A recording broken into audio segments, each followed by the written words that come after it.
नमस्कार दोस्तों, आप सभी लोगों का हार्दिक स्वागत है मेरे YouTube चैनल पे।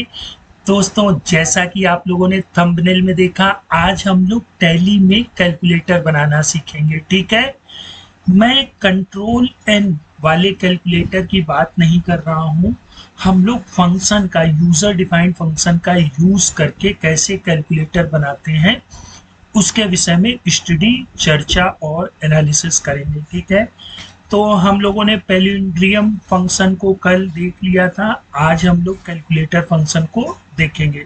देखिए, जैसे ही कोई यूजर कैलकुलेटर पर क्लिक करेगा तो हमारे सामने ये कैलकुलेटर की स्क्रीन ओपन हो जाएगी। और दोस्तों, इसका कोड जो है वो भी मैंने डिस्क्रिप्शन बॉक्स में इसलिए दिया है क्योंकि ये जितने भी कोड हैं दोस्तों, ये जितनी भी चीजें मैंने आप लोगों को बताई थी, इन सभी का सारांश इसी कोड पर मौजूद है। अभी स्किप मत करिएगा दोस्तों, क्योंकि वो अधूरा कोड होगा।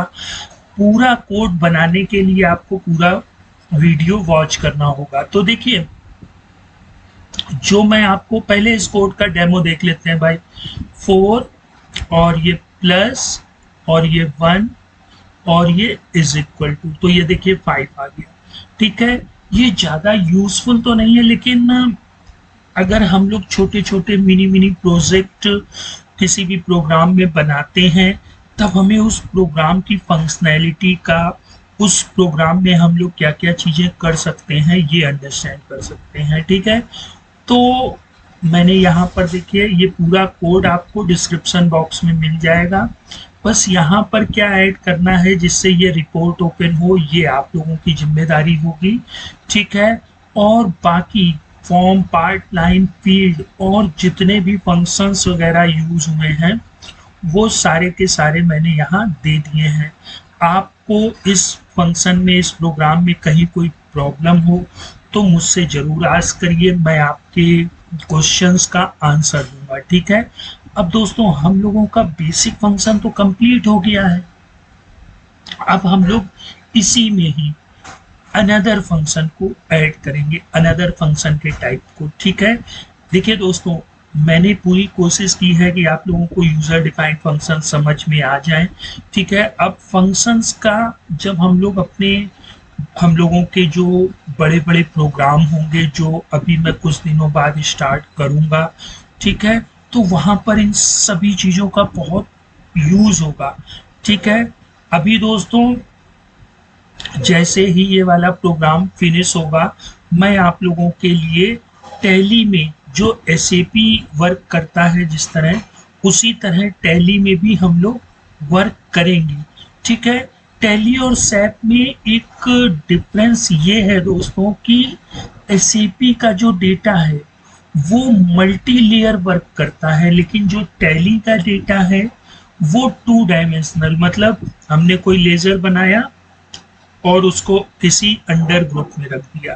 तो हम लोग सन्ड्री डेटर्स की रिपोर्ट देख लेते हैं, है ना, ट्रायल बैलेंस देख लेते हैं, बैलेंस शीट देख लेते हैं। इसी तरह अगर कॉस्ट सेंटर की बात करें तो कॉस्ट कैटेगरी, कॉस्ट सेंटर, मतलब ड्यूल फॉर्म में ही रिपोर्ट देख सकते हैं। लेकिन SAP वगैरह या जो कस्टमाइज सॉफ्टवेयर होते हैं, उनमें हम लोग और डिफरेंट तरीके की प्रोग्राम को डेवलप कर सकते हैं। तो वैसा ही कुछ हम लोग टैली में भी करना सीखेंगे, लेकिन दोस्तों, उसके लिए आपको चैनल को लाइक, शेयर, सब्सक्राइब करना होगा। ठीक है, और ये जो कोड मैं आप लोगों को डिस्क्रिप्शन में दे रहा हूँ, इसको स्टडी करिए, एनालिसिस करिए, और कहीं पर कोई प्रॉब्लम होती है तो मुझे नीचे कमेंट बॉक्स में कमेंट करिए। मेरा जो ड्रीम है बस वो ये है दोस्तों कि आपको ये यूजर डिफाइंड फंक्शंस, अब इतने ही नहीं होते हैं, बहुत से होते हैं। ठीक है, अगर मान लेते हैं किसी का कमीशन भी निकालना है, अब हर जगह का, हर सिचुएशन का कमीशन अलग होता है। या कमीशन छोड़ देते हैं, अगर हम लोग इनकम टैक्स कंप्यूटेशन की बात करें तो उसका भी हम लोग फार्मूला यहाँ बना सकते हैं। हम बटन पर क्लिक करें, फिर उसकी ग्रॉस इनकम क्या है, क्या डिडक्शंस हैं, है ना, फिर क्या छूट है ओल्ड रिजीम से न्यू रिजीम से, है ना, और उनका क्या एडवांस इनकम टैक्स है, फिर नेट पेबल कितना निकल रहा है after advance income tax adjusted. तो ये सारी चीज़ें हम लोग बेसिक फंक्शन से यूज़ कर सकते हैं।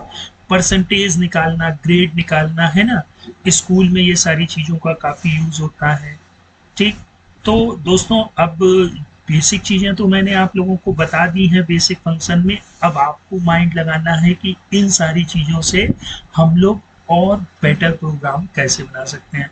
तो दोस्तों अब हम लोग नेक्स्ट टाइम मिलते हैं, तब तक आप लोग अपना ख्याल रखिएगा। गुड बाय दोस्तों।